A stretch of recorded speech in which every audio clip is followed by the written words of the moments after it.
एक समय की बात थी। लालगंज नाम का एक छोटा सा गांव था। उस गांव के लोग बहुत अच्छे और मेहनती थे। परंतु कुछ समय से गांव में एक राक्षस का आतंक फैला हुआ था। बंडू नाम का एक बहुत भयानक राक्षस गांव से कुछ ही दूर एक पहाड़ की गुफा में रहता था। अगर कोई गांव वाला उसकी गुफा के सामने से गुजरे तो वो उसे मार डालता था और खा जाता था। उसी गांव में एक राजा रहता था।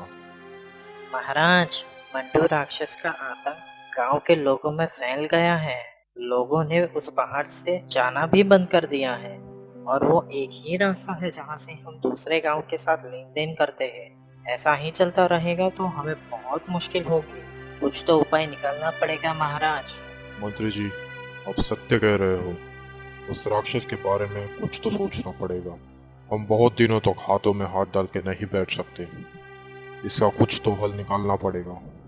यह कहकर राजा पूरे गांव में ऐलान करा देता है। सुनो सुनो गाँव वालों, जो भी बंटू राक्षस का वध करेगा उसे हमारे राजा सोने से तोलेंगे और उसे रहने के लिए एक आलीशान महल भी मिलेगा। जो भी इस चुनौती को स्वीकार करता है उसे राक्षस का सर काटकर राजा के सामने पेश करना होगा। तभी वही खड़ा भरत उस घोषणा को सुन लेता है। भरत हालत का मारा एक गरीब मजदूर था, जो हर रोज मजदूरी करके कुछ पैसे कमाता था। परंतु वो इस जिंदगी से परेशान हो चुका था।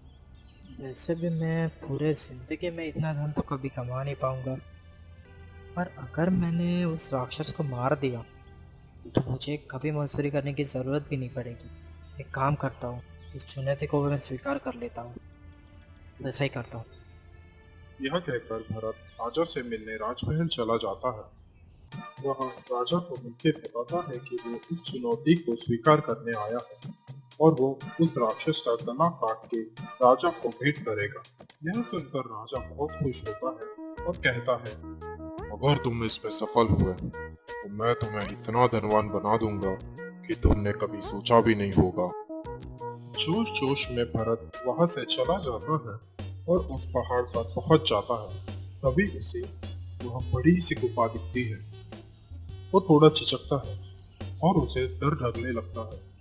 वो सोचने लगता है, अगर मैं यहाँ से वापस चला गया तो वैसे भी मेरे पूरे जिंदगी में मुझे मजदूरी ही करनी पड़ेगी। परंतु अगर मैं यहाँ से जीत गया तो पूरी जिंदगी सफल हो जाएगी। हिम्मत करके भरत उस गुफा के नजदीक चला जाता है। तभी उस गुफा से बहुत भयानक आवाज आती है। कौन है वहाँ पे? वो डर जाता है और पीछे हो जाता है। तभी एक बड़ा सा राक्षस उसके सामने आता है। भरत पूरी तरह से डर जाता है। अरे वाह, आज तो भोजन खुद ही चल के आया है। यह सुनकर भरत और डर जाता है। इसको मैं बल से तो नहीं हरा सकता हूँ, मुझे बुद्धि का ही इस्तेमाल करना पड़ेगा।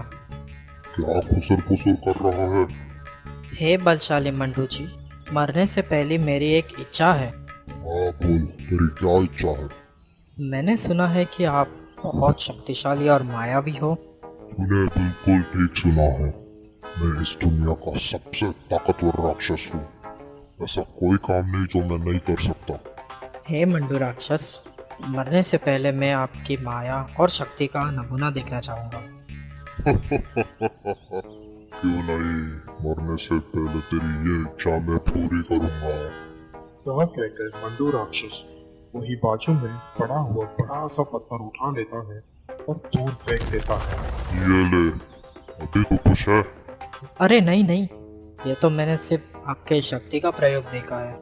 अभी मुझे आपके माया का भी प्रयोग देखना है, उसके बाद आप मुझे खा सकते हो। ठीक है, तू क्या माया देखना चाहता है? मैंने सुना है कि आप अपनी जान कोई भी चीज में डाल सकते हो और वो चीज जीवित हो जाती है। हाँ, तूने बिल्कुल ठीक सुना है। हे मंडू राक्षस, क्या आप अपनी जान इस पत्ते में डालकर दिखा सकते हो? क्यों नहीं, अभी दिखाता हूँ। जैसे ही मंडू राक्षस अपनी जान उस पत्ते में डालता है, वैसे ही भागकर भरत अपनी तलवार से उस राक्षस का गला काट देता है।